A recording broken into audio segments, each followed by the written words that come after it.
Hi, I'm Jenny Pippin with Pippin Home Designs, and welcome to this job site we're working on today. I'm here with Harry Boody with Energy Innovations by Harry Boody, and you can see behind us some heat shield here, and Harry's going to tell us a little bit about what's going on this job site today.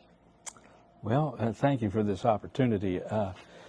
This is a house that, of course, Jenny Pippin designed, and it's a two-story house, and the amount of volume in cubic footage of this structure is equivalent to over 6,000 equivalent square footage.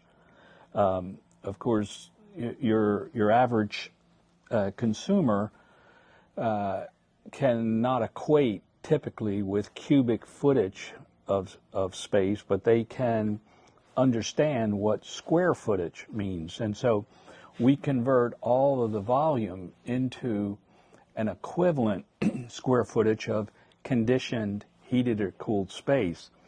The reason that we have to deal with volume is because we're dealing with airflow.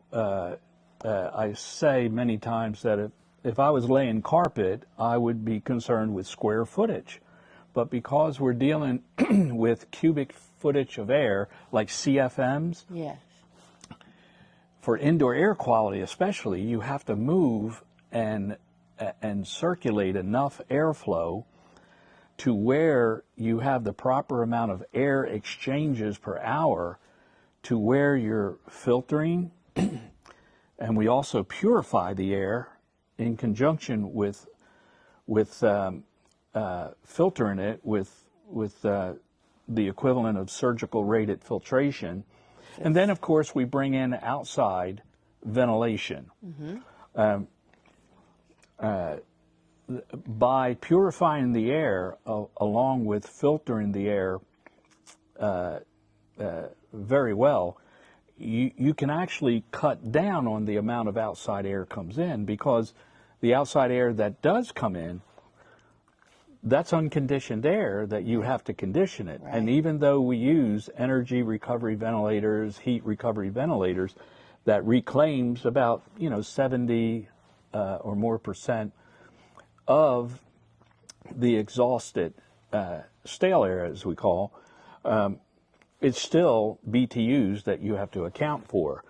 And even though this house is as large as I said it is, it has less than a 3.5 ton total load.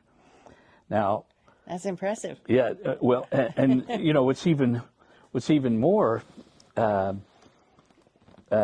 concerning is the fact that the North Carolina Mechanical and Energy Code says that you shall not exceed the calculated cooling load greater than 15% above that. So a 4-ton unit would be a code violation, Right. for this 6,000 square foot house. Right. But because of the volume of space, it needs to have over 8.5 tons of airflow. Right. And see, that's the disconnect in the HVAC industry.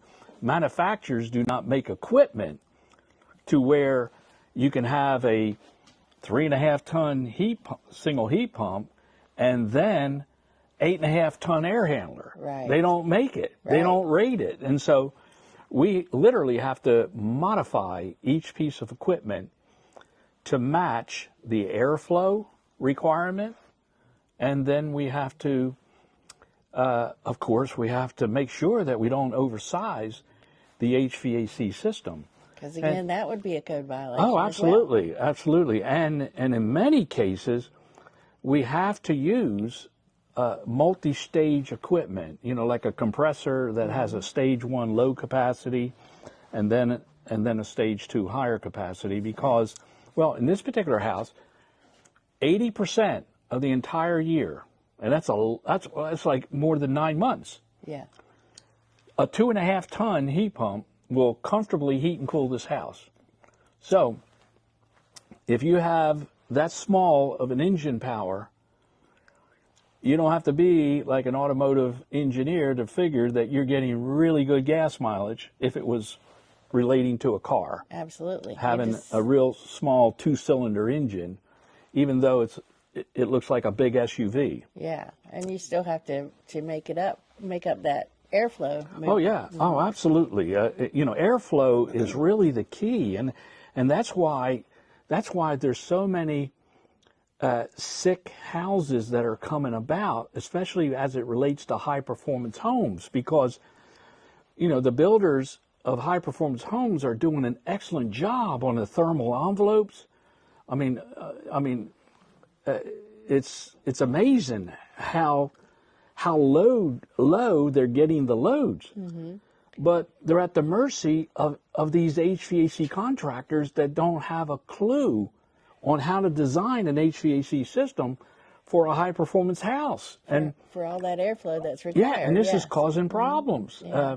They're either oversizing the unit to get the airflow, or they're properly sizing the unit, the cooling unit, and then grossly undersizing airflow. I mean, both spells a detriment to the house, the owner, and then, of course, the responsibility and liability for the people involved. Exactly. So can you tell us a little bit about this heat shield that you have here? Yeah.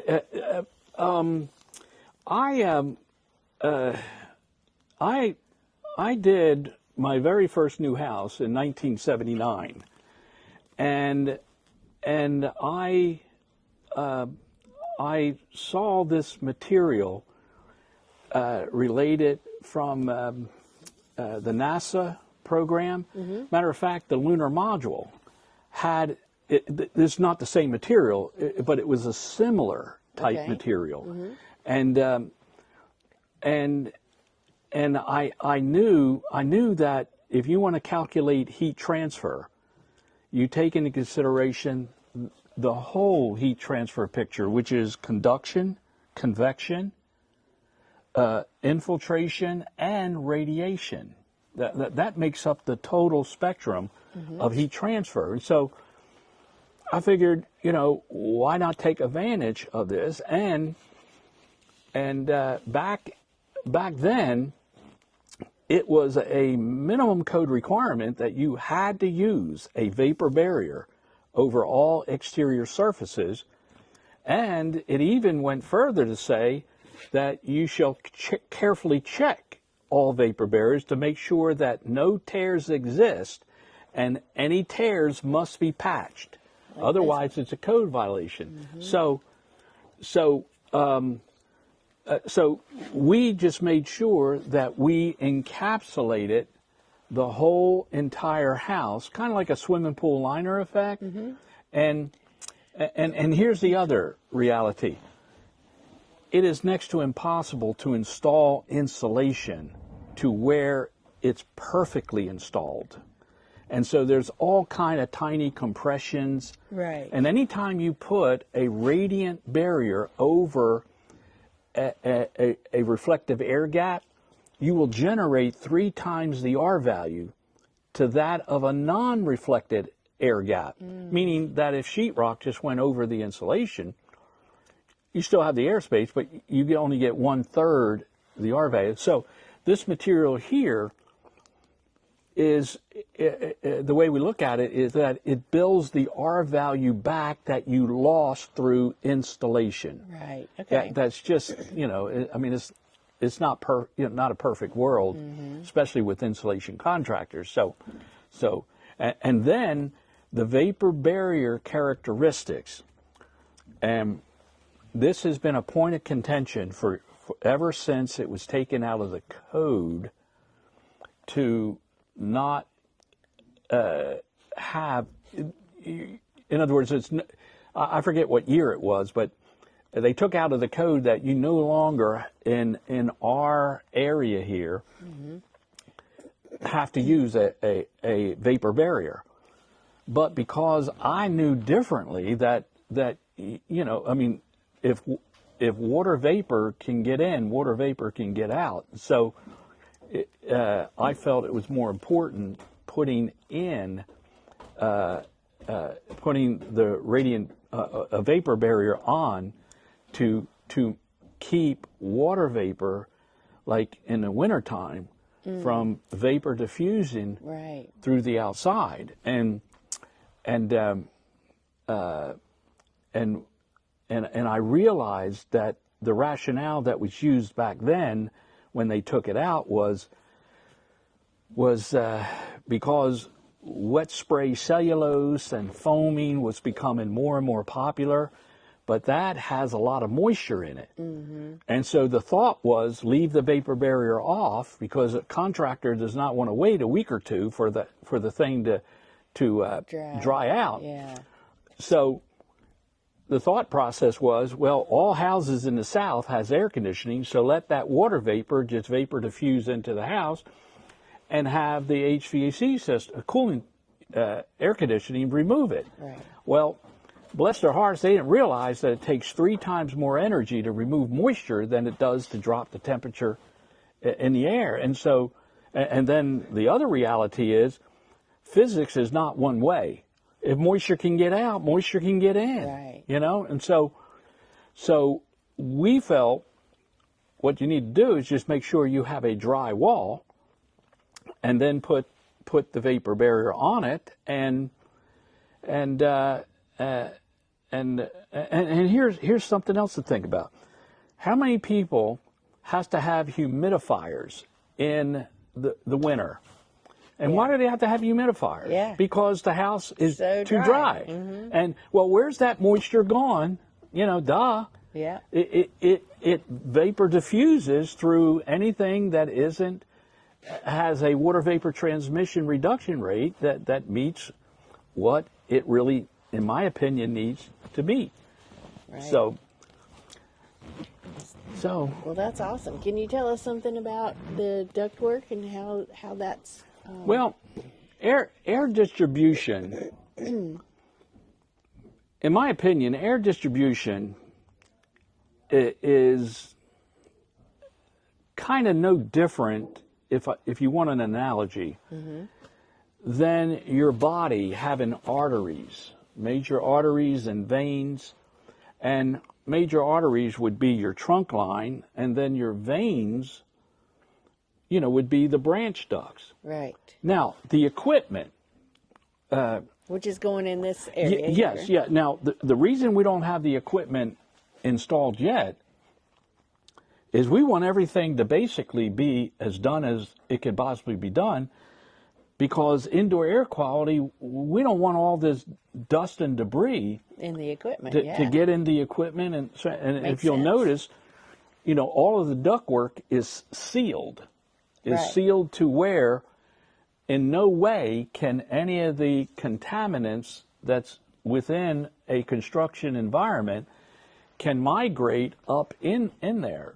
And there's really no way to really clean it. You know what I mean? And just like pieces that this will be installed, like on that piece right there, but you can see how it's all encapsulated. Right.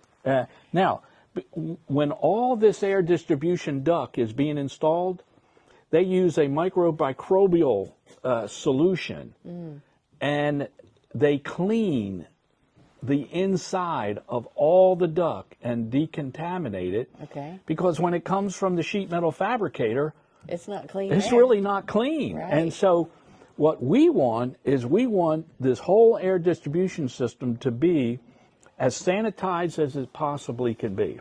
Yeah. So That's awesome. So anyway, that's pretty much what we're talking about. And then when you're running air distribution ducts, I started off being entirely all hard sheet metal, everything. I remember. And yeah. it's just that the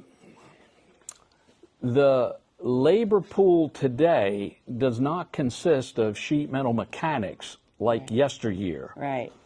And also the costs. I mean, everything is based around cost. And so when I discovered that if you took flexible duct, a good quality, this is class A, if you took that, and if you installed it exactly the way the manufacturer says for it to be installed, it can perform almost as well as hard sheet metal. Okay.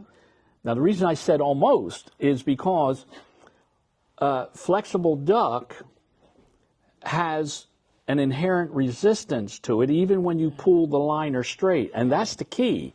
You have to pull that inside liner to where it's straight and not slinkied. Yes. That's the number one problem with flex duck. And not compressed as well. Oh, yeah. I mean, all of it. Matter of fact, right over here, our HVAC people did not do this, but there's a fireplace upstairs that evidently needed an outside air source. So the fireplace people or someone brought in a 10-inch round for the fresh air makeup for that sealed fireplace up there.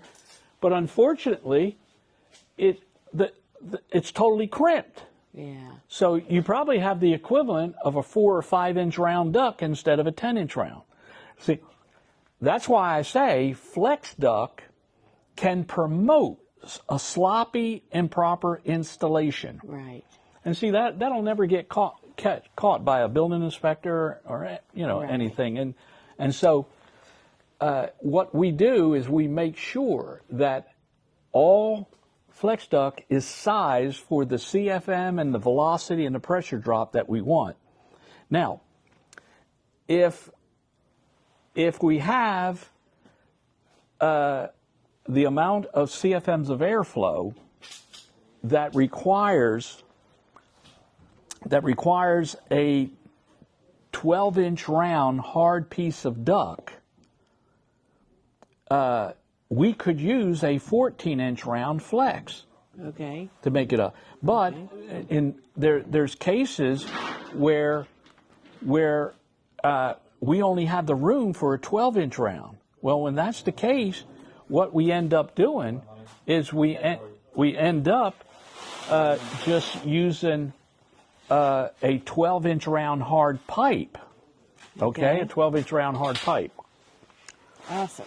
Because we don't have room for the 14-inch round. Right. You follow me? Yes. So you just use the materials that you need to use to be able to achieve the job that you need. See, it's all math and science. Right. And so you can't fit a square peg in a round hole. Right. So don't do it.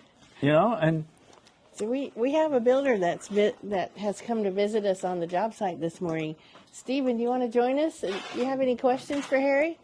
Not right now. I'm just looking. Okay. Hey, Steve. How you doing? Nice seeing you, man. Good to see you. Yeah, thank you. Nice to see you. So, and the other thing I don't know if I mentioned, this is a multi-level house. Yep. And you could easily do a multi-level house with just one system. You don't need multiple systems because you have multiple floors. And a lot of times that is the case. But in this house, we only have one system. Right. I mean, if anyone else would have done this house, it would have had at least 2 systems. But this also brings up another issue. When we ran the load for just lower level alone, the total worst case cooling load was less than 3/4 tons. Wow. But it needed all that airflow. 3.5 or 4 tons of airflow. Right. There's nobody that makes that. And so the smallest unitary heat pump you can get is 1.5 tons. Then if you went to inverter technology,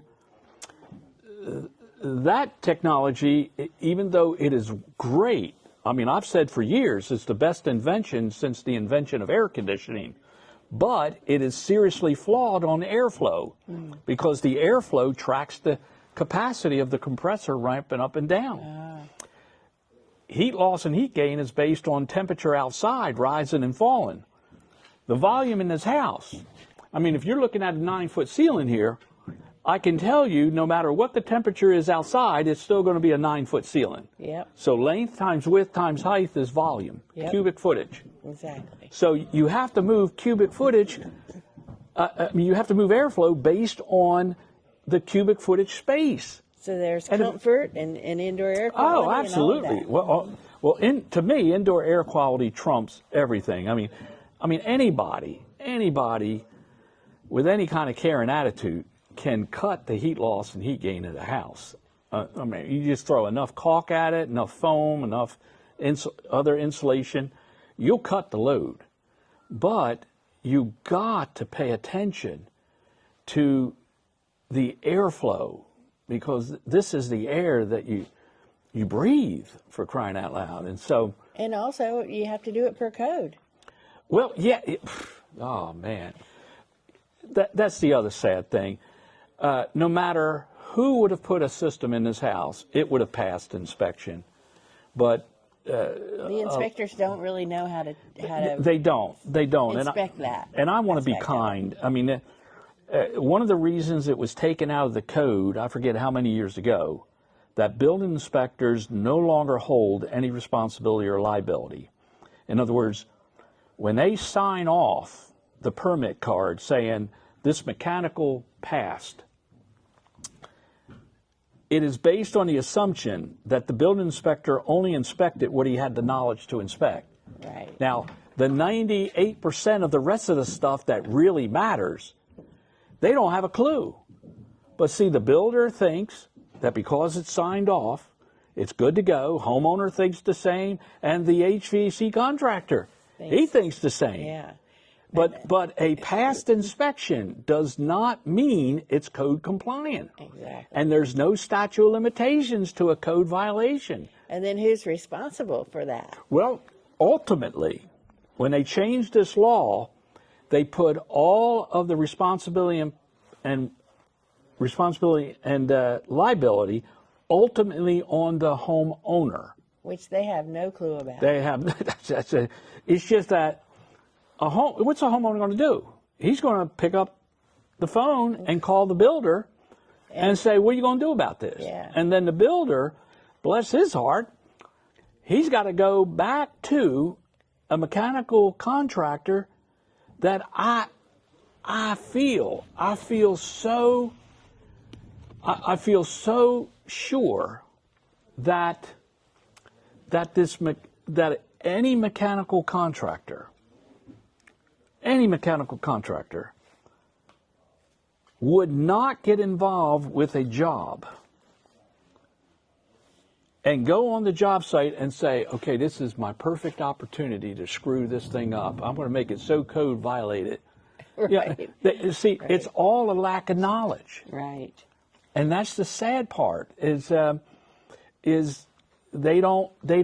So when the builder calls his sub and says, hey, you got to fix this, they don't have a clue. If they did, they wouldn't have done it to begin with. Right. So then you have to go in and do a forensic analysis to figure it out. Well, that's the part of my business that I don't like, but it is growing. It is growing tremendously where people, I get calls from people that says, hey, we just got our doctor's report back and my children's has a blood count contamination, and they say it's related to the house, mold spores and stuff like that, and then we get called in to do a forensic analysis, and so far 100% of them have all been related to HVAC code violations. Now, from time to time, there's some that had water leaks, plumbing leaks,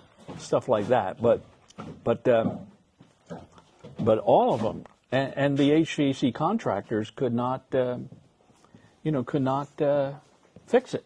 Right. And so we ultimately get hired to redesign the system, and then either the builder or the HVAC contractor ends up having to pay for it. Yeah. So, yeah, that I think that's the biggest wave that's going to be hitting the housing industry. in probably the not so distant future. Well, Harry, we appreciate the opportunity to talk to you. out Oh here man, this thanks a morning. lot. Yeah. Yeah, appreciate it. Thank you. Well, Appreciate it. We'll be checking in with you again. Yes, ma'am. Once the equipment comes in. Oh yeah. We'll come back. Yeah, it's gonna be nice. Thank you. Thank you. Thank you.